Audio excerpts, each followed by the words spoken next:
Hello and welcome to When Will It End, a podcast where two friends, maybe the best friends of ever. Google. Wait, no, or were we saying between us? Between us. I don't know. You're in my top 5. Yeah, that's sad, but yeah, you're my top 3. Top 3? 2, really? Maybe. Well, if we're gonna do it by like non-romantic gendered partners, my male identifying friends, you're definitely top 3. Hey, why do you got to put gender into it? Because we live in a paradigm.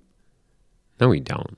We got to reject the paradigm. Yeah. We got to rebuild the paradigm. Smash the paradigm. And we are talking about a filmmaker, a creator in this series who has redefined, who for 20 years, we were just talking about this off mic, a filmmaker who basically smashed pop culture. Dominated. Maybe ruined it. Was the face of pop culture for an 20 years. Unbelievable amount of time. Yeah. Yeah. So anyway, we this is When Will It End? We watch a film series from start to finish, and we figure out, did it end? When did it end? Should it end? Oh, we have all these questions about endings. Right. Each installment, but we get to the end of each installment and we go, do we want more from this series? What can we expect from the next? What's going to happen? And it's sort of a way to take a look at this we live in this era of franchises where we both saw Captain Marvel, to date this episode a little bit. We both recently saw Captain Marvel, which I believe is... You don't have to... We could have seen it... we saw it on Blu-ray and from Vudu. Yeah, Voodoo. Voodoo. We just learned about Voodoo. We love Voodoo. I got Voodoo today just to watch Austin Powers. It's these words that exist now. We watched Voodoo on the Roku to watch Austin Powers. This sounds like an 80s stand-up bit. Yeah, I'm working on it. Yeah, it's pretty good. Going back in time. Back in time. Austin Powers it, like did. Captain Marvel did. Oh, right. But no, so we watched Captain Marvel this week, which is like the 22nd or 23rd Marvel movie. I mean, it's I don't even know why we're talking about Marvel. We're not ever What I'm saying is Marvel. that we live in an era where franchises are king. Multiverses. Things just spiral out and out and out. And we're going back to some classic series to see, when did these worlds get too big for their own good? When did they blow up a little bit? Right. Now, right at the top, I think it's bears explanation. We are changing gears. We were going to do Die Hard, but I feel like... date. You don't have to date the episode again. No, we definitely ended our first series, the blockbuster Shrek series, by loudly talking about how we were going to do Die Hard. You may recall. Right. I was thinking we could just edit that and post and change it. I think this tells more of a cultural story that bears repeating. You are always interested in the story. Oh God, I'm a slave to the story. Yeah, that's how you got through grad school. Yeah. So you got through your first marriage. Right. Yeah. Slave to the story. We called him. We're like, Is Josh okay? Yeah, Is Josh okay? I'll just say it, a celebrated journalist, and I know almost too much about journalism. Right. I'm almost like people think that he's a journalism wonk. They call me. Is that on your business card? Yeah, wonk? journalism wonk. Doesn't even say journalism. It says news junkie. Journalism wonk. Landies. But no, yeah. Very small print. The week we're recording has been so drenched in blood and gun violence. I just did not want to watch 5 movies. We don't have to mention what it is, because every week in America is drenched in gun violence and blood. Yeah. Well, I guess it's drenched in blood, not really drenched in gun violence.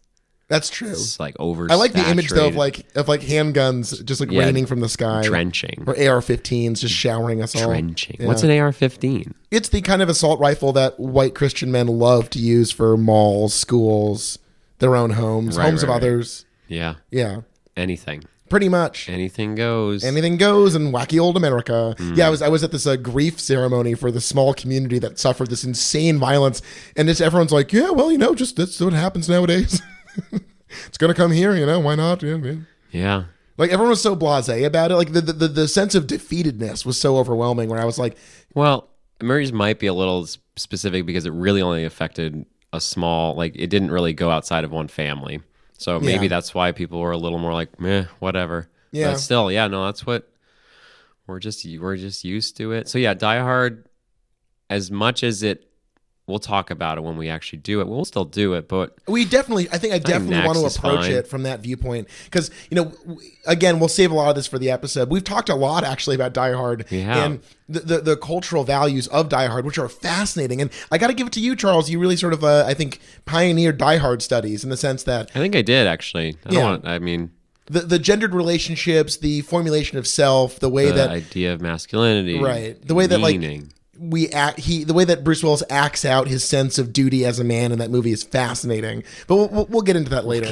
We're not jumping ahead like Austin. No, we're not going to freeze our brains and sit in a tub and piss for fucking ever. Wow. So this series is going to be all about Austin Powers. There's only 3 of them. But we're going to name... I'm doing this right now, and I don't give a fuck what you think. What are you doing? Do you want to call it International... This series, do you want to call it International Podcast of Mystery, or better, The Podcast Who Shagged Me? This mini-series has to be The Podcast Who Shagged Me. Please. All right. Please. You want to do that? We'll leave it up to me. I didn't know we were named. What did we name the Shrek ones? We did. How do you name the Shrek ones? The Just call it Shrek. The Shrek, yeah. Just call it Shrek. The Shrek. Shrek. Yeah, I guess we could name each. I was still figuring it out. Well, but yeah, I think the pod who shagged me. That's good. The pod who shagged me. That's pretty good. Yeah. What'd you say? The podcast who shagged me. Two-wordy. Drop the syllable. Yeah, the pod who shagged me. You gotta slice it up, punch it up. This is why you go to the master. Go to the master. That's me. Go to the master. Actually, that was my screen name for a long time on forums in like the late 90s. The master. Yeah, because I was really, I know this is weird, really into Doctor Who. Wow, that's so unexpected. I know, and I hate it now. My vegan bartender friend who works at a craft brewery is into Doctor Who. But I was into like John Pertwee Doctor Who and Tom Baker Doctor Who. You're talking just the third and fourth Doctors, I think. They were fun. Some of them were written by Douglas Adams. That's how I got into it. It was on PBS, and I had a great time with Tom Baker. And his main nemesis was the Master. When I saw Captain Marvel for the first time in Cleveland, they were doing a Spectrum events, or maybe it wasn't, I don't know what company it was, but they're doing like an event screening, and it was like this Tom Baker era Doctor Who, and I was like, they know this audience. Yeah, they do. They want to see Brie Larson insult all men and also Doctor Who. Is there a girl doctor now? Is that the thing? I think so. Wow. I know, 2019. No Black Bond. No Black Bond. Wait, why'd you just chant that? Oh, because Idris Elba was on SNL and it was funny. They made a no Black Bond joke. And I was like, yeah. That, I mean, he'd be a good one, though he's old. Like, I don't know why we're getting all these. Daniel Craig was not a young guy. That's what I'm saying. Like, we could freshen things up a little bit. Go back to some dashing young man. Yeah, super young Sean Connery. He was only like 35 when he took over. I mean, that makes sense. You need a little experience before you're thrown out into the field to start murdering people. That's true. Just the grunts on the ground, those youngsters, those boys we lose every day. Wow. They're like 20s. Who gives a shit? Did you read that article about like the troops in Afghanistan who were like full Vietnam style, like mutilating corpses and collecting like pictures of like mutilated bodies on like a thumb drive, and they like hand around their like thumb drive of trophies? Oh my God. Yeah. That makes so much sense. It's great. Yeah. Yeah. This is a wonderful culture we live in. Yeah. We do great warrior things. culture. A warrior culture of men. Yeah. And this movie has a lot to do with male virility. It does. Yeah. But I know this is my take on Austin Powers. So we watched Austin Powers, The International Man of Mystery. This is from 1997, directed by the great Jay Roach. What else has he done? That's a great question. I know he's done Austin Powers 2. He came back. They brought him back. You know what's weird? So I was even thinking, we're still young in what this series is about. I was thinking this might be disqualified because to me what makes watching series so exciting is watching a character or an idea as it's handed down from different directors, and each one gets to like try to recreate what the world is. Well, our watershed moment with Trek 3. Sure. Yeah. Exactly. So Austin Powers is same directing team guy. Same, I don't know why I called him guy. It's Jay. Same guy, Jay, the whole 3 time. This was his second movie and his first movie in 7 years. What was his first movie? Zoo Radio in 1990, a movie that does not exist. Yeah, who gives a shit? It has a 4.2 on IMDb. So Jay, this is it's different. We do keep, it was fun that we got to keep Mike Meyers around. So we actually noticed some Shrek stuff. Like there's a lot of stuff. Mike Meyers is like basically, he's not a one-trick pony, but he might be like a 4-trick pony where he's like very much, we saw a lot of ball smashing. Well, farting. the movie closes strong with some ball smashing. Yeah, some farting in liquid, much like in Shrek. Right. And then telling a rhyme about farting in liquid, like in Shrek. Yeah. Accents that don't really work. That don't pan out. And also a movie where the main character, and this is, I think, my big takeaway, the main character is sort of like we have to have him to like hold the whole movie together, but everything around it is so much better. Right. So this is Dr. Evil, the movie. Yeah.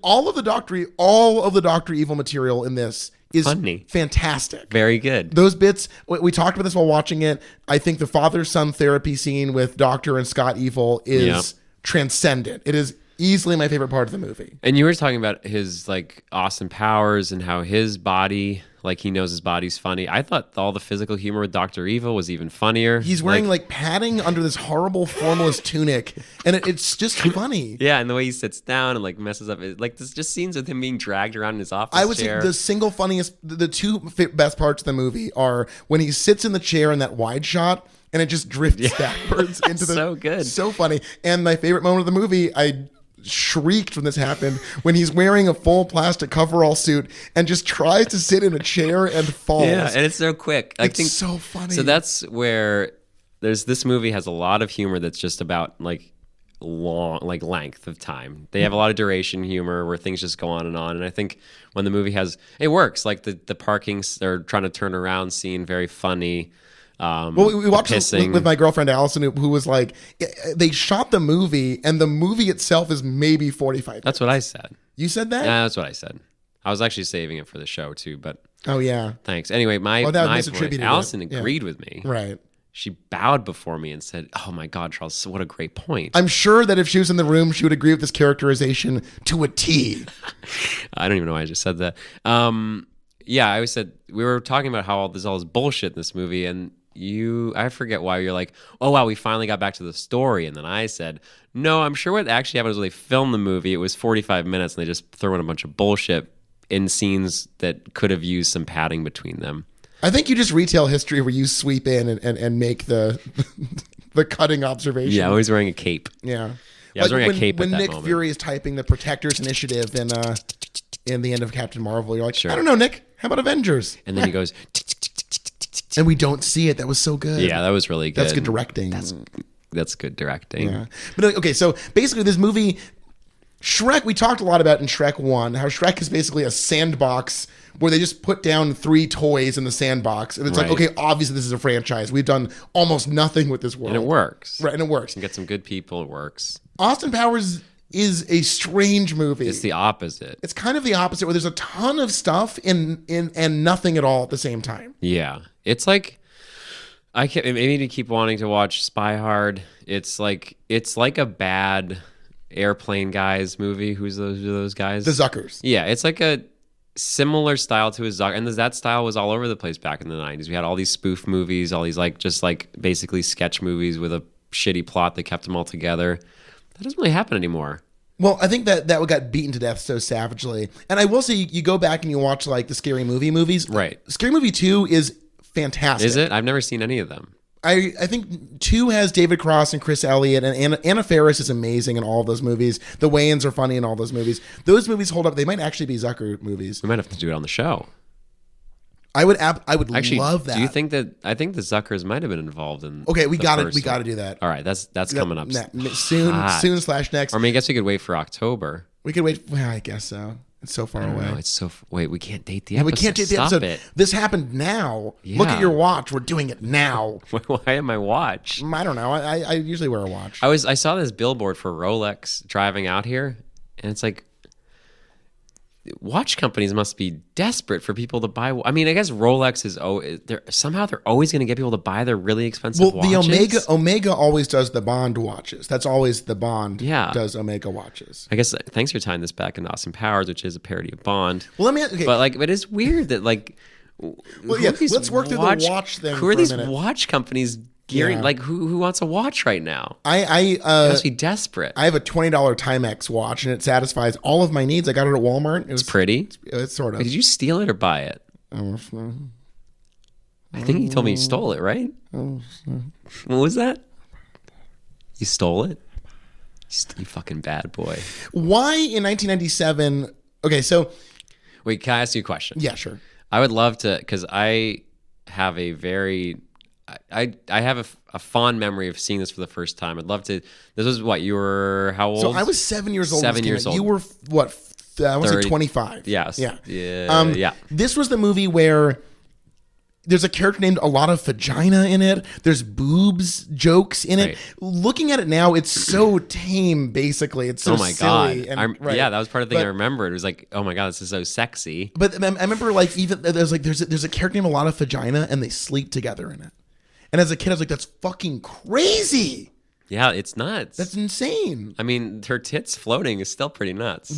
Her breasts are so cartoonish in this movie. Yeah. It's hysterical. I mean, in life, I know, but it's sad because those I wasn't even sure if they were like strap-on fake boobs. No, that's also crazy. They're just enhanced, surgically enhanced. I know, tits, it sucks. So that poor woman felt compelled I think to get. Well, I don't know. Bless her. If they make her feel good, God bless her. I know, but they float in the bath. It is a little weird, yeah. Yeah. I've never actually handled like augmented breasts. I wonder like what that's like. I love that they term. Look wild. Augmented breasts. I've never handled an augmented breast either. Yeah.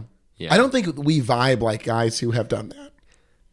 Nah. I bet if you looked at us, no, they'd be like, those aren't augmenters. No, they don't fuck with augments. They don't look like a couple augmenters. I think augments. I'm going to stick with that. That sounds like a good. That's bad sick. That's like PKD. Philip Dick. Yeah. We are the same. We know each other nerd. well. Yeah. So anyway, I saw this. Where did you see it? So you were 7. I almost certainly saw this at a sleepover on VHS in the subsequent years. I'm sure probably by 2000 I'd seen this at someone's house on VHS. Okay, so you didn't see it the year it came out. Oh hell, I was 7. Yeah, I think I saw it. I saw it also on VHS. So probably saw it in 98. Do you remember that they had the psychedelic VHS? The VHS were like bright pink or yellow or something. It was great. And I saw it at someone's lake house, and my parents would never let me watch this. But the boys that I was hanging with were watching it. Uh-oh. So this was in middle school. You were hanging out with some roughnecks? I mean, I haven't seen them since. They're probably dead from fentanyl, if I'm being honest. Might be. Yeah. I don't know, man. Yeah, we were very close friends. We were on the same baseball team, so we met each other, became very good friends. The family had a lake house. Strange outings involving domestic violence. Just it was a rough scene. We watched. After that, we watched all the 3 of us, younger brother and us. I think there might have been a guy named Tony was there. That sounds right. Yeah, we watched Austin Powers on VHS, and we're in the same boat. I didn't really like it, but I just like felt like I should like it. He was the same guy that like introduced me to Weird Al when I was in middle school, and I didn't really like it, but I was like pretended to like it just so that they would still want to be friends with me. This is a few years down the line, I think, but when Running with Scissors came out, that dominated my life. I thought that was like the most. I thought that was my Sistine Chapel. And I love Weird Al's like after Godspeed, I've seen Weird Al in concert the most. That's amazing. Yeah, I've seen him 3 times. But so basically, you're talking about this like emerging, this like quirky, wacky kind of world of the late 90s where there's like a predominant thing being like Spencer's Gifts or like everything's very colorful and silly and big. Right. And obviously, I think we really came of age in the Christopher Nolan, like post 9/11 world of like everything is gray and shitty. Yeah. So it's so funny to go back to this era like a decade before that. It was making fun. I mean, it was making fun of capitalism. It was making fun of all this stuff because it was, at the one hand, it was like showing the problems with the 60s. But on the other hand, it like also is, it's just like this weird movie that doesn't take itself seriously, doesn't really make a point. It just is like, it honestly, it's a really flaccid, well, no, hold on. Silly. This movie, I think this was an Allison point. It's a pro-monogamy movie. Yeah. It's like kind of like sweet in a way where like he's just like horny. He's going to sexually harass you, but it's sort of like charming. But he learns a lesson where he's like, well, to be with this person, I need to like learn how to grow up with the times. And I think it is vaguely political in the sense that Dr. Evil's like, we're not so different, you and I. And like, all of your horniness is blasé and inappropriate now. And he's like, no, baby, it was about freedom. And it's not a great articulated point here. But he sort of tries to say that the whole point is not just the random fucking, which by the way, I cannot wait for you to see the next movie because they immediately deal with that so quickly. It's incredible. But there is vaguely a point, I think. It's so confused though. Like, cause they're also like, they're trying to make points about capitalism and the way the world's changed to like the whole number 2, just basically making a shitload of money being a business as a corporation. Owner. He's like the future of the world's corporations. And he's like, the whole world's been privatized. You can't conquer the world. It's already been bought. Yeah. So that's in there too. Yeah, me too. But it's just like, it's sort of tacked on. Oh, sure. And it's right. But no one was going to this movie. Like that's like going back to like Wayne's World, being like, wow, what a cutting critique of the music industry. It's like, no, that's not what that movie's about. Yeah, no, it just was. I think it knew what it was doing, but it also had some problem. It's just like, again, yeah, weird. Another Mike Meyers joint where there's some problematic dealing with trans people. Well, this was lesser, I think. A little lesser. He wrote this, and he did not write the Shrek movies. He obviously wrote. No, but he character. had influence. I don't think he wrote the Ugly Stepsisters in Shrek, which is I don't think that's a Mike. You don't Myers think so? You joint. don't think you like twisted someone's arm? You better put someone in there that I can make fun of. Yeah, this one's more mild, body. where like a waitress shows up. Oh, a little mild where he punches his mother in the face and then goes on and on about the first she looks like a man, baby. She looks just like a man, baby. I want you to look at the recording and tell me if that looks normal to you. Of you screaming. I don't know. I'm just Jesus doing my Christ. impression. I'm sorry. I don't want to fetter your artistic. I think it's a great impression of you did a Austin great Powers. job. I'm very proud of you. Do you make me horny, baby? That was very good. Yeah. Your glasses, I don't want to, they're know. a little Austin Powers. My teeth are beautiful. But though. no. I was thinking in the beginning of the movie when the waitress shows up in the swinging Electric Pussycat Right. Club and he punches her in the face and like, it's not a woman, it's a man. That was an impression of a goat person. I am a goat person. Oh, so I'm just being myself. So does your goat person just influence all impressions that you Exactly. A little bit of goat comes do? out. Do in all Johnny of it. Carson. Well, on the Tonight Show. There's no goat or Johnny. I'm a goat. The fuck was? Okay, I'm Goat Johnny.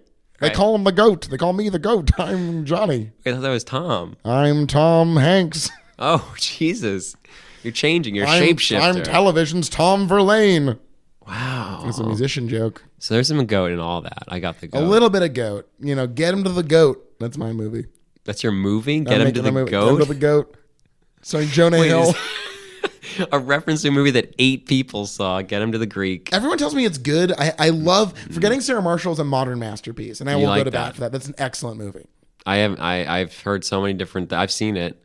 I love that movie. I can watch it any old time. I think the cast of supporting. I think Jonah Hill's great in it. I think Paul Rudd is peak You can't Rudd. beat in a that. Rudd. You can't beat a Rudd. Rudd. Rudd's always peak Rudd. That's the beauty of a Rudd is that he's I always guess so. peak Rudd. I need to rewatch Ant-Man and the Wasp because it's a movie that again it hovers in my mind. It's like a C minus, Yeah. and I just He's can't. still great. He's fine. There's other problems with that. I'm really Again, worried we're about not talking Endgame. about- Okay. We're talking about not. No please, Marvel. We can't talk about Sorry. Marvel. I'm a freaking Marvel head though. I love it. Stop! You can't even admit to that on the show. We're fucking. freaking Cap, Tony, What are you saying? Cap.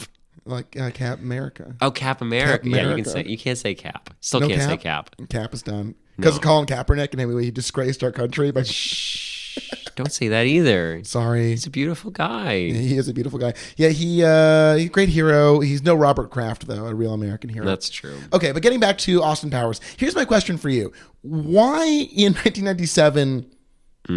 Is it just Mike Myers who wanted to do a 60s thing? Yeah. Okay. I don't imagine that there was anything to do with the 60s. I mean, Well, I think what it's No, that's supposed not to, true, it's actually. 20 years is the cycle. Right. The cycle's 20 years. Like right now we're like, oh, the 90s were cool. That's and true. it's like, I'm actually listening to a great podcast. I'm going to inexplicably and misguidedly plug another podcast right now. feels like no one's listening. The Woodstock 99 podcast is amazing. And they set out to be like, this is the thing that ended the 90s. And it was like a bloodbath and it ended in rape and fire and rioting. And it's like just their way to like shatter this like weird obsession. Again, Captain Marvel, the 90s Marvel Right. movie. So this is like in the 30, they're going 30 years back to the late 60s, a swing in London as like the pretense for this, though we do spend almost no time there. Yeah. And I mean, bell bottoms were big when I was in middle school. Yeah. Um, But that's more it? 70s, I feel like. yeah, so that's I'm like, well, but that's what I'm saying, 20 years. Right, exactly. So when is it was just Mike Myers is like, I want to do a Here's Bond what I movie. think. I think Mike Myers got stoned, watched a double feature of Blow Up and Octopussy, and was like doing weird voices in the bathroom afterwards, like, "Yeah, baby, this could be a whole fucking movie." No, he did no, not frickin'. A lot of That's no, a lot of Doctor. frickin'. Doctor. He doesn't say it though. Austin never says frickin'. No. What year was Wayne's World? I want to say that was 80s. No. 91. early 90s. So Yeah. not a huge amount of time. Let me see. That was 1992. So 92. this is 5 years after, and then Wayne's World 2 comes out a couple years later. But he's really debuting a new character. And Wayne's World is from SNL. Wayne was Right. from SNL. So he's really debuting his first real major character with this movie. And it's amazing that he had the clout to, like, if I walked into a place like, especially in 97, like, all right, here's this era that no one's caring about right now. I'm going to wear a funny tooth mask and I'm going to talk like an idiot. Okay, well, this is going to be big. Just to get a little context here, when you talk about clout, this movie was budgeted at $13.5 million with a director who directed... 16. No, this is the first one. Yeah, 13.5. 16. The next one was 33. Oh, yeah. 16. Oh, you're right, yeah. 16. This is not... And also, this is what people, listeners come to. We're talking about numbers. Arguing about Box Office Mojo things I just Googled. This is not like...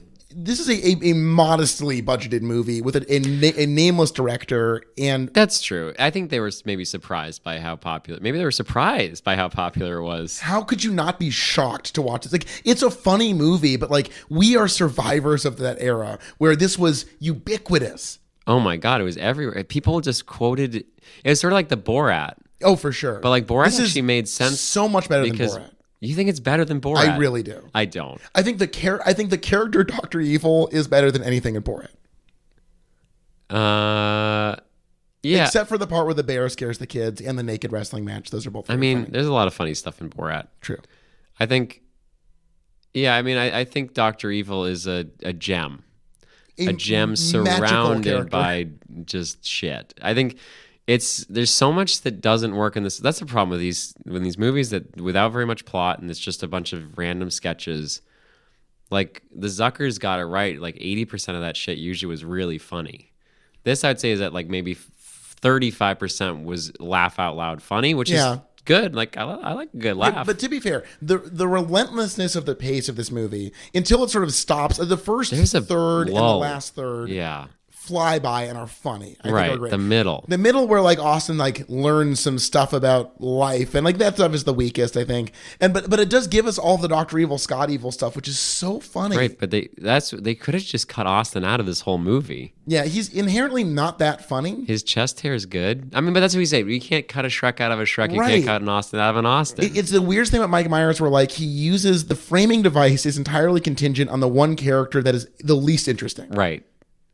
Everyone like. I don't know. I liked exposition more than I liked Austin. Like everyone is much better and much funnier than Austin. Austin is this character that everyone just sort of laughs at, not with. He pumps out the catchphrases. Kind of like when you rewatch Shrek, you're like, wow, there are a lot of these lines that just became so repeated. And you rewatch this movie and like it's again pretty wild how much like, oh, behave. Do I make you horny? Do I make you Randy? Can you say it more like him? No, I'm bad at it. Come on. Do I make you horny? That was so good. You just made me horny. Really? Say it. Say another one. Groovy, baby. That's so good. What's the other one that he says a lot? Oh, behave. Oh, behave. That's really good. Yeah. Oh, behave. Well, it's also like it's weird. The laughing at, laughing with thing with Austin Powers is a fascinating dynamic because like he's trying to be sort of cute and likable, and we talked about this during the movie where it's like kind of like with Shrek, Mike Myers wants his characters to be lovable. Yeah. But we don't need that. No. We don't need to love Austin Powers. He doesn't need to be a person. We literally have an ogre and basically a horny guy who's not very good at his job. At best, a annoying horny guy. At worst, a sexual predator. A fuzzy, lovable sexual predator. Right. But anyway, that's the thing is, why do we need to make these dark, awful people just like casual, run-of-the-mill, horny babies? Mm-hmm.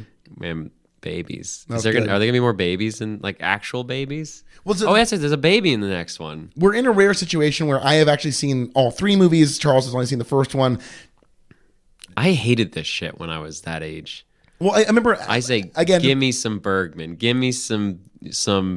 I'm rolling my eyes over here. I want to watch The Seventh Seal again. Yeah. Oh, I didn't actually want. That's not my favorite. I wanted to watch, like Persona or Hour of the Wolf, some of that good shit. Give me some of that good. Well, again, to get this shit, like that Swedish Pump. That was a good joke. To broaden our perspective to talking about stuff my girlfriend said, she was talking about how being like a young woman, like just being around like 10-year-old boys, like yelling, like, "Do I make you horny?" Like that does sound like a fucking nightmare. Yeah, and I actually like really related with her experience because I also like all all they talked about for the rest of that trip. They were just quoting this movie that I was just like, can we just like go tubing? I remember the nutshell line was big. That's me in a nutshell. I was like, I'm in a nutshell, which is actually pretty funny. It's pretty funny, but it goes like that one didn't need to go on. It was sort of cute. Honestly, that was like, I don't even think it was that funny. It was more just like a cute scene of him being cute with her. Okay, well, we're talking about this movie being somewhat like a weird. The timing is bizarre. The pacing is like so all over the place.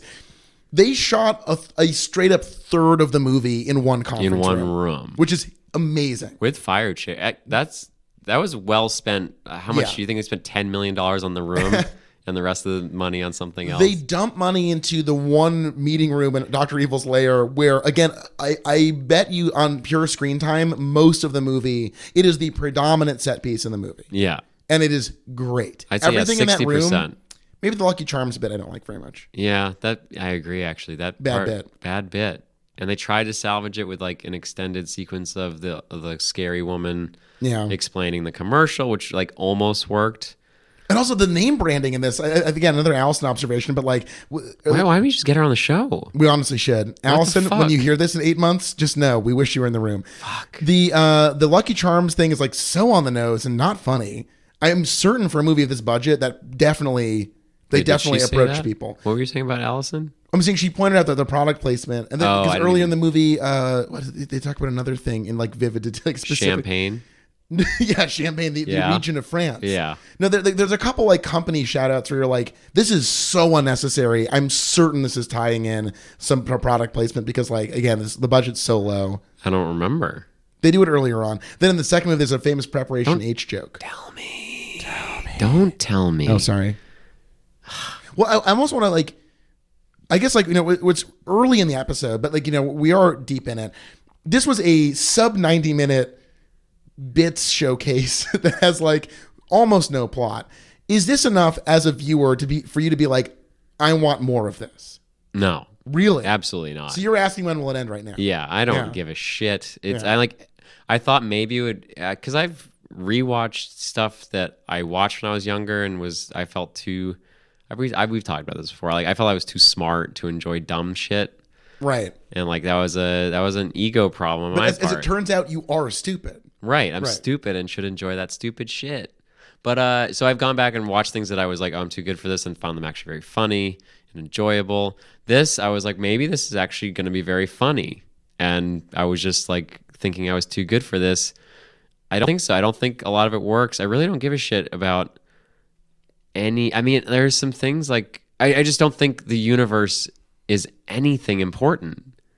Okay, so, here's my counterpoint to you. Yeah. They don't make these movies anymore. No one makes this kind of movie anymore. Right. If they made it, it would be a kid's movie with like an action star playing out of character in like a goofy bit. Like your Vin Diesels and your The Rocks. Like they do those movies where it's like, I'm playing against character for this movie. It's mostly physical comedy and like little cute bits. They don't really do a comedian with a high concept single character. They're going to build a universe. This doesn't happen anymore. And I don't mind going back to a time where they spent a modest amount of money on a weird idea. And that's true. It's silly and fun. And like, if you told me at the end of this, there's going to be more episodes of this dumb TV show, I would absolutely watch episode 2. You're in. You want to not ask when will it end. I think the number of dumb bits that the movie opens up for characters that I do like a lot, like Dr. Evil. Yeah. Dr. Evil is I think is a marvelous character. And I think a lot of the quotes that in my school were a lot of Dr. Evil quotes. Magma. That's funny. The liquid lasers, hot magma. The lasers in quotation marks. Yeah, lasers. I can't explain to you how funny. I mean, I bet this is another topic generationally. I guarantee you no one younger than us knows about this movie. You don't think so? I don't think so. And we did ask Paul or whatever his name was. Yeah, we asked a barista, and he had a disjointed story that didn't really go anywhere. Yeah. And he looked at me. He did look at you. I told him not to look at Charles immediately. He looked at Charles. He looked away initially, but then... Yeah. I think he was looking over my shoulder, though. I couldn't quite tell. You do, for people who haven't seen Charles, you have those tall it's a very shoulders. regal persona. And it's hard to look him right in the eyes because you're like, dare I stare into the face of God? Yeah. Oh, that's actually I'm wondering if Mike Meyers is some sort of demigod or a god. There's no other explanation for a man dominating the cultural place with garbage, basically. Okay, between Wayne's World? But just characters alone. Okay, you have Wayne... Austin Powers, Dr. Evil, Shrek. Those 4 characters amounted to like 50% of humorous quotes at parties for 15 to 20 years. Yeah. It's mental. It's how did he do it? What did he know? Okay, something that we 'Cause he's talked not about watching good this. looking. But okay, watching this movie, Austin Powers is funnier looking than anything else he does in the movie. He looks funny. His hair is funny. His glasses are funny. His shitty teeth are funny. His oblong, not impressive. He's not obese. He's not he's just a strangely shaped man. And when he's trying to be sexy with his just normal, weird, lumpy Canadian body, he looks hysterical. Yeah. It's so funny. Are there sexy Canadians other than the Prime Minister? Oh, do you think that's why he was dreamy Justin Trudeau? Yeah, do you think that's why he was elected? They're like, wow, the first sexy. I have said this for years now, but if Donald Trump was just good looking, I guarantee you most of America would be like, well, he's reasonable. It happened to JFK. Yeah. It happened to JFK. If Trump was like charming and funny and could tell a joke, people would just be like, oh yeah, it's fine. Yeah, kill all the Muslims. Well, it's very good looking. Yeah, very good looking. Every sentence would be ended with, yeah, very good looking. Yeah, but the current level of discourse, it's like, he got a little peener and he orange. Yeah, look at those little orange hands. I think we've moved... please God, we've moved past some of that, because I think we like have. That was a nightmare. That was a big response. Yeah. Initially, I think we've left he's done so much wrong, but because back then he hadn't really done anything wrong yet. He was still just lying about what he was going to do. But now we have hamburgers, which is my favorite Trump thing. What's that? When he famously during the government shutdown, when I think it was Auburn. Did he eat a hamburger? Is I saying Auburn? Is that the right thing? No, well, the college who won the football. They went to, I think it's Auburn. They went to the White House to have a traditional, we won the football, now we're gonna have dinner with the Prez, which is the sports dream. That's why they play sports. That's why they play sports to right? meet Donald Trump. And he was like, we're not gonna have a fancy dinner, we're gonna eat hamburgers. But he tweeted hamburgers. And he bought all this fast food, but referred to it initially as hamburgers. Like, that's a real tweet. He said hamburgers. He typed out, or voice recognition said hamburgers. Like, maybe he turned off autocorrect. He just like mumbles incoherent bullshit. He's like just this broken shell of a human who just spews hate. But like, he said hamburgers, which is amazing. Hamburgers? Hamburgers. Hamburgers. We did hamburgers. Remember that other thing that happened? Oh, Kofefi? I mean, Kofefi was exceptional. That's what I'm saying. Like in the old version of villains, it was like this like sleek facade of like this like imperial Orwellian nightmare, and now it's like literally a doddering old idiot who just says anything. It doesn't matter. There's no continuity. It doesn't have to be slick or sleek or Teflon. No, it doesn't matter because he just erases it the next day. I mean, he's sort of like, honestly, Dr. Evil has similarities, but he's much more put together. I trust an Evil more than a Trump. I agree. Like, honestly, his I trust plans are an bad, evil, but he's confident in his bad plans. Yeah. I would trust him more than most of our presidents. This is true. Yeah, because he works for himself. Yeah. He's wait, no, that's Trump. Fuck. Yeah, he's a self-made bootstraps guy. Fuck, he's a bootstrap guy. Yeah. They're both bootstrap guys. I bet you Donald Trump's childhood was similar in some ways to his childhood. Wait, the whole part about being beaten in a burlap sack. Yeah, I forgot the rest. His mother was a 15-year-old French prostitute named Chloe with webbed feet. Yeah, that was a good scene. We talked about this during the screening, but I truly think Dr. Evil's monologue to Carrie Fisher and the group thing is amazing. Yeah, Seth Green was great. Seth Green to like a T is I don't think perfect. Seth Green's done anything else, but he's really good at it. No, okay, well, he's in Buffy and he's great in Buffy. He's great in Buffy, cool but he's guy. Seth Green in Buffy. But a cool Seth Green, which doesn't exist. Yeah. I just started watching Buffy. Well, okay, and season. Shut the fuck up! I'm telling a story. Which Shut season? the fuck up! I'm letting you talk. Which season? All right. Which season? Season 2, where he shows up, and he's only been in like 3 episodes, but every episode he's like, "Who is that girl?" I would go 4, 3, 6. What are you talking about? 5. 4, 3, 6. 4 is the college years are my favorite Buffy. Oh, your favorite. Because that ends with the David Lynch tribute, the Twin Peaks tribute, the crazy psychedelic dream episode. I haven't seen it. Oh, really? I'm going through for the first time. Okay, great. I like 4 the most. A lot of people say 3 is like the peak high school years, the end of their high school years. Yeah. That's a great season. I like 4 a lot. 4 just have the worst episode of television ever made in it, called Be or Bad. I'll let you get to it. It's terrible. Okay.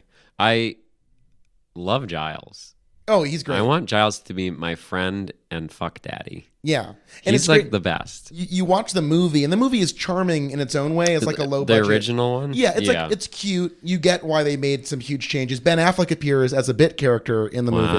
And it's very funny to see Batman himself, Daredevil himself, as like a college basketball player, or high school basketball player. But in the movie, it's Donald Sutherland plays Giles. And he plays a very like sort of Yeah. sort of doofy older academic, and the Giles is like sexy librarian. It's like, fuck, I'd suck that dick. I'd suck that. I'm going on the record. Giles, pop it out. Pop it out. I'd fucking slurp on that ween. Anyways, let's get back from Buffy to Austin Powers. Austin Powers. Yeah. Well, yeah. Yeah, we got on a real Trump tangent there for a while. Yeah, but it makes so, sense. So political. So political. So You can't political. stop us. We'll talk. Why doesn't funny man Mike Meyers do his own fucking Trump? He's so funny. You want him to do a Trump? I would love that. I really And a little would. impression Can you of imagine Trump? him like we're talking about physical comedy? Mike Myers with the orange makeup and the hair would look hysterical. Yeah, and he just sort of like fall over and roll around. I would love that. Yeah, I that'd be would really love good. He that. wouldn't even say anything. And Austin Powers is also like Trump in his own way, where like he made a movie where this like lumpy, weird, unattractive Canadian man is fucking Elizabeth Hurley in the late 90s. Like in a Woody Allen style move. He like Yeah. casts like one of the most gorgeous women in of that decade as his like main love interest, where he just looks like a garbage heap. It's great. Yeah, but there is that scene. We want to talk about the ways in which this movie really surprised me. Was that scene where like he's learning about how to be a good monogamous boy, and she's drunk and wants to fuck him, and he says, "No, you're drunk. I wouldn't do that." So that was like really interesting to see that scene in a movie from the 90s, which was obviously a rampant time of people taking advantage of each other. Well, if you think about 90s movies in like the rape culture justice scales, Yeah. like he's constantly harassing every woman he sees. Not good. Not good. But he doesn't date rape someone and vocalizes that you shouldn't date rape people. And also, That's good. all of his harassment is like, I mean, it's strangely treated as harmless, but it's also like he's always chastised for it. That's true. It does not go without comment. Yeah. Which for the late 90s does seem kind of remarkable. Yeah. So I don't know. It's nice. Like the movie, I'm sort of glad I don't really, jive with politics in my cinema. There's a place for that. The newspaper. Not in my cinema, please. Yeah. But it was nice to see like a really half-baked but pleasant. It's like, hey guys, maybe you shouldn't be trying to fuck every woman you see. And it was very light, and it sort of felt confused to me, but maybe it wasn't. Maybe they did a great job, and I just was not really paying attention because I was a little bored sometimes. I do feel like his character arc holds out. I think I buy it. Yeah. But okay, you noticed this initially, and I love this. So famously, Mike Myers, he's a very detail-obsessed creator. He loves making these characters and just like building out these elaborate worlds for them. He obviously sunk, Wayne's World 2, 3 Austin Powers movies, at least 4 Shrek movies and a zillion spinoffs. His follow-up to the Shrek world is the much maligned Love Guru, a movie that like is treated like a war crime. Have you seen it? No. Me The reviews of that movie were so burningly toxic. I mean, he talks like an Indian man, right? Yes, he's doing an Indian. Does he do character. brownface? I haven't seen it. I don't want to spec. Did he go full Ashton Kutcher? I don't know. Right, we don't know. Full Kutch. We can only hope he didn't go full Kutch. I pray he didn't go full Kutch. The Love Guru is a movie that people treat like the bombing of Dresden by the Allies, where it's like the good guys burned all those civilians to like a pulp. Right. So I've never seen the Love Guru, but as you notice in this movie, we see early inklings of his desire to do this character twice. He wears the turban in one scene. And what was the first? During the interstitial parts, which is the thing we haven't talked about yet. Right. Yeah. A movie's so short, they added buffers of like 15 seconds of him in a band. Oh my god, just to do anything to stretch out the movie. Yeah. But then at the end of the movie when they go undercover, right, to pretend to be tourists. That entire thing is completely nonsensical. He dresses up as a love guru. Yeah. Wearing a fake Indian beard, a fake. It's not good. Fake turban. It's not good. Spouting out love guru advice. No, he doesn't really. Oh, you're right. I just made that up. You're just imagining. Yeah, imagine. But I so now I believe that the love guru is maybe not canonical. I think canonical is funny to say. Let's say it. Canonical. But I believe it is a part of the Austin Powers trilogy, as maybe a spin-off of the character that. Do you think that we haven't seen it, but do you think the Love Guru is actually just Austin Powers? I think basically to finish what has become the beginning of the show being just solely Mike Meyers, we need to watch Love Guru as our 4th Austin Powers movie. I think so. He's coming back after this dominant era of his role as like the international funny man, and then comes back with a turd so bad it has ended his career making these kinds of movies. Is he done? No. He's not. He's not done. He was in Bohemian Rhapsody. He was in Inglourious Bastards. He's playing like little bit roles. He's the kind of guy where you have a whiff Mike Myers in like a little role. And I will say this, in Inglourious Bastards, he plays the guy who briefs Michael Fassbender. Okay. He's like a mustache. He's a British intelligence guy. Yeah. And that's a great movie. You think that's a great movie? I have a lot of mixed feelings about Tarantino. I think that movie is, except for the worst parts that I hate, I think the Eli Roth character is the worst, is so awful. I would say, honestly, Brad Pitt in that movie is pretty terrible. I don't like much of that. That storyline's terrible. Yeah. The actual bastards suck, I think. But I like the stuff in France a lot. I like Christoph Waltz, obviously. Can you say that again? Oh, fuck. You like what? I like the scenes in the film set in occupied France. Occupied France? Yes, where the Nazis took over. And the French were like, oui, we'll kill the Jews for you. We hate them. Yeah, that's exactly what happened. Oui. And I'm certain the family Hobby was at the front lines of Vichy France. Wait, what the mowing fuck? down Jews. What the fuck? That's now canonical to our podcast. Canonical. Your family are Jew murderers. Oh my God. Okay, anyways, what I'm trying to say is... is... true. First of all, Hobby, British name, daddy's side. Oh, boy. He's English. He fought. We must fight the Nazis. We'll fight them in the trenches. We'll fight them on the beaches. Michos. Actually, I'm not even going to talk about this, man. My fucking family lived through Vichy France and France. Hey, that's how it's pronounced. There's our escargot. Just being a fucking piece of shit now. I like escargot. Can you leave my country alone? Oh God! So you admit that your true loyalty is to France? Don't tell Congress. This is recorded. Yeah. As long as you're not a person of color or Muslim, no one cares. So that's true. Yeah, make fun of France. Yeah. I mean, yeah. Where were we? France? No, Mike Myers. He's still going to pop up in these movies. We were talking about. I was surprised about Inglourious Bastards. It's something that you were like enjoy. You hated. I didn't want to go into it. You hated the Western. You hate the Hateful Eight. I really think if you revisit that movie is structurally. Which one? Django or the Hateful Eight? Django is straight up bad. Hateful Eight. Here's my thing. Okay, God, this is like total tangent. Sorry, I'm sure our listeners hate two guys talking about Tarantino. Everyone who listens to this podcast is like, please get into Tarantino, and Quentin's the best. We haven't talked about Tarantino ever, have we? I know we're giving the people what they want. This is fan service. Okay. No, I'm surprised. To make a long story short, doing this podcast for a long time. The first 20 minutes of Django are actually pretty good, I think. If the movie was just the adventures of Christoph Waltz and Jamie Foxx, it'd be a good movie. The core plot of that movie is awful and stupid. It's entirely built around white savior shit, and it's terrible. Yeah. And I think Jamie Foxx is so underwritten or just bad at acting. I think Samuel Jackson's performance in that is he is so bad in that. Yeah, I admire that he's committing to this role, but it is awful. It was nice to see him having fun again in Captain Marvel. He was having so much fun. I feel like him in Tarantino movies make him really repulsive. So yes, I mean I think it's deliberate, but in Django he is so repulsive. And like same with Hateful Eight, I feel like he's sort of just I don't know, like Pulp Fiction he was fun. Yeah. And he sort of went down this thing where he just became like really mean. Yeah. In a lot of movies. It's nice to watch. It's good to see him have fun again. Yeah. But I could just imagine I hear they text and talk about who they hate together. That's so funny. Yeah, it's so good. I can imagine that. I like when Sam Jackson tweets at critics and he's like, "Suck my dick." Does he do that? He got mad at I think Anthony A.O. Scott. He got mad at A.O. Scott for I think an Avengers review where he was like, "Shut the fuck up." Interesting. Or something. I'm butchering the story. But no, so the first third of Django is pretty good. The actual story is terrible. Hey Josh, that was a great story. Thank you very much. Don't shoot yourself down. Thank you very much. You did a great job. Thank you. I learned a lot about A.O. Scott and Sammy Jackson. Thank you. Good story, Josh.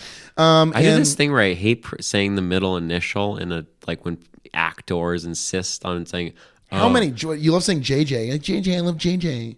That's true. I don't just say J. JJ. But that's his name, JJ. It's J. Jonah Jameson Abrams. J. Wait, he's got 3 J's? No, that's a Spider-Man joke. Oh, Jade.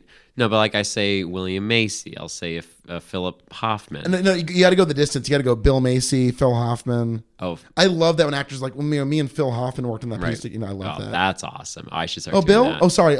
William H. Macy. William. And the first half of Hateful Eight is like, oh, this could be good. The second half is like, I am a garbage man who cannot write movies anymore. Yeah. So, anyway, Tarantino, he's going to make another one about the murders. Maybe. I hate him. Yeah. The Manson murders, yeah. That's sure to be just as pornographic and shitty as, I don't know, I hate it. And will we see Mike Myers in the swinging 60s again? We can only hope. Opa, opa. Opa, opa. That should be my new catchphrase. Are you more excited for the new Scorsese bravely about crime guys, Pacino and De Niro, or Tarantino doing some saucy stuff about people acting bad? Wait, I didn't even know about this Scorsese. The Irishman. Oh, that's movie, right. The new Wait, is he doing it with Netflix? I presume all forget what films are for happened. Netflix now. That sucks. Yeah. Because Netflix doesn't look good. I know I'm getting in my little digital. You and bot Steven boy. Spielberg should just suck each other off and get it over Steven with. Spielberg. He's like, it's ruining movies. I could I'm like, never. dude, you ruined movies. I like your movies. I like your movies, and you ruined movies. You know who doesn't make me horny, baby? Steven fucking Spielberg. Oh, Steve? Oh, Steven Spielberg. Steve, yeah. Me and Steve are making a movie. I love Steve that. could be fucking sucking on my hog for an hour. I couldn't get hard. The fucking disaster that he is. Okay, that's a bit much. It's not a bit much. We could test it right now. Did you see Wreck-It Ralph 2? Because someone was like, Wreck-It Ralph 2, it's like if Ready Player One was good. And I was like, oh my God. I haven't seen any of the Ralphs. The first one's great. The second one, mixed feelings. I hear they're good. I will say, having rewatched Guardians of the Galaxy, give me some John C. Reilly anywhere.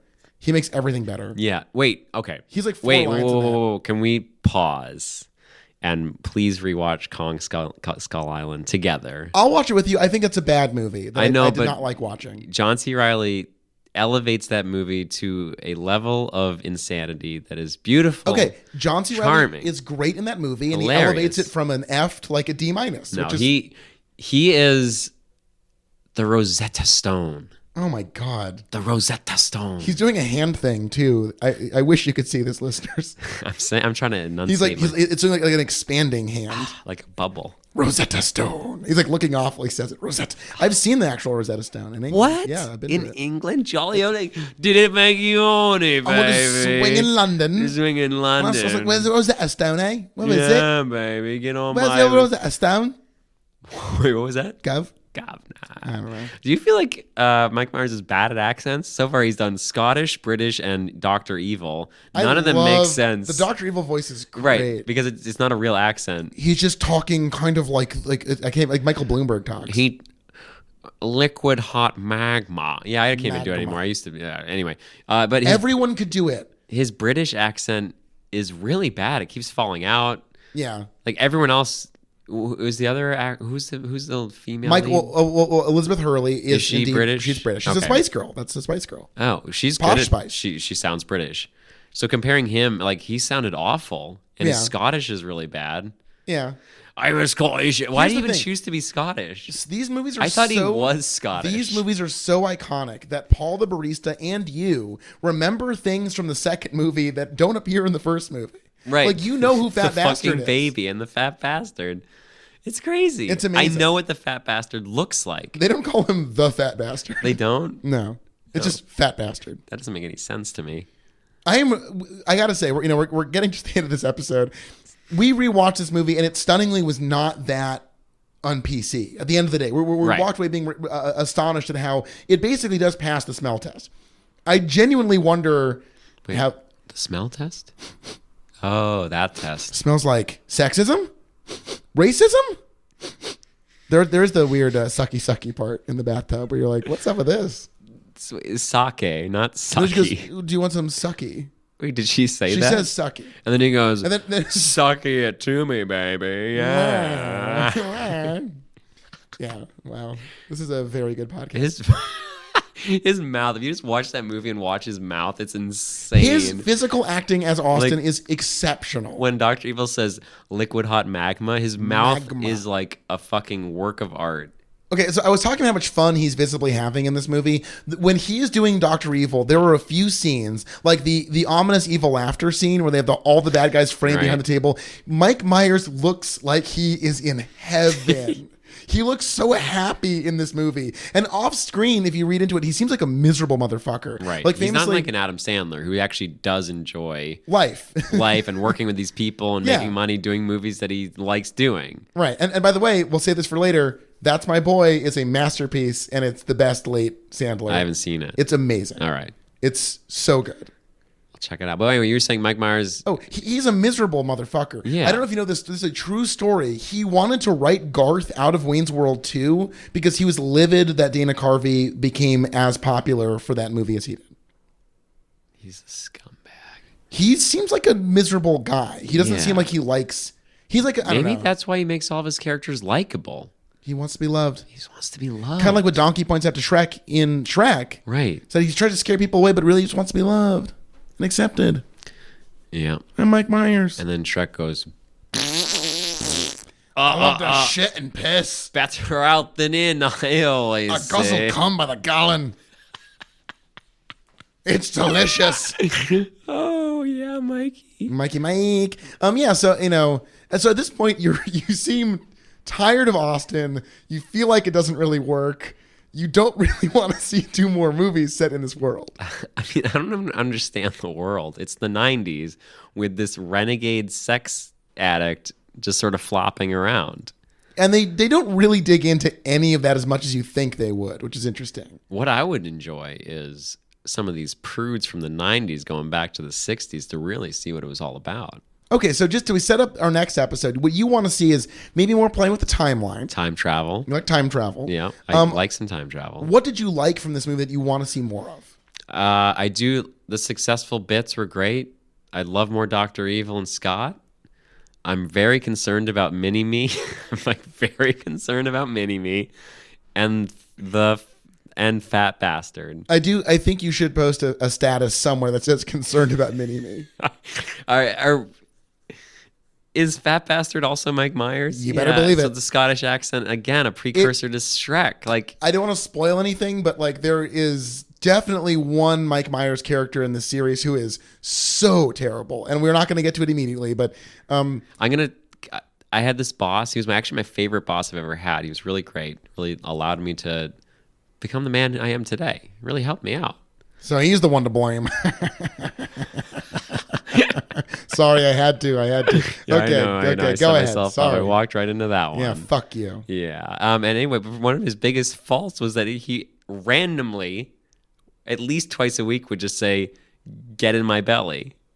Get in my belly. Like he would just say that. Like, so it affects all generations of men, I think. Did women? I think like Allison was pointing out, she hated the 10-year-old boys just screaming these lines. Did women and girls, like, were they infatuated with saying, like, do I make you horny? I sincerely doubt it. Yeah. I think, like, kind of what like is this the problem? Fight Club effect, where the worst parts of masculine culture that the movie highlights as being bad. Beavis and Butthead is featured. Right. And they're one of the most famous things, like a satire of shitty culture that people embraced and became that culture. Where people were like, yes, I'm a dog human. This is, like, I love that I'm being ridiculed for how awful I am. Right. So it's amazing that, these things just sort of run away and masculinity once again succeeds. The Dark Knight.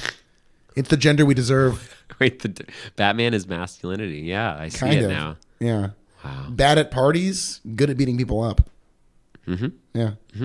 So I'm not really even asking when will it end because I don't know that it started yet. So I'm not uninterested. You're not all the way out the door, but if this was it, you'd be like, I'm fine. Yeah. Okay. I would never watch this again. I'm never going to watch this again. You're done. I may watch. This is probably like the 3rd or 4th time I've not seen this movie a million times. And it came out 20 years ago. 22 years ago. I'm a rounder. Okay? We'll save it for the next app because our next movie, Austin Powers, The Spy Who Shagged Me, is 20 years ago this year. So it's very timely.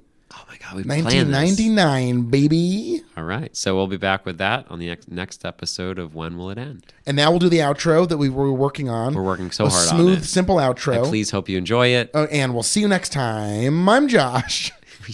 I'm Charles. Okay, this isn't good. No, wait, this is not what we went over. Oh, did you want to end with the good outro you just did? Yeah. Oh my God, that's what you were doing. No, but wait, okay, do it again. Okay, here we go. Here's the outro. Ready and go. I don't even care. Bye.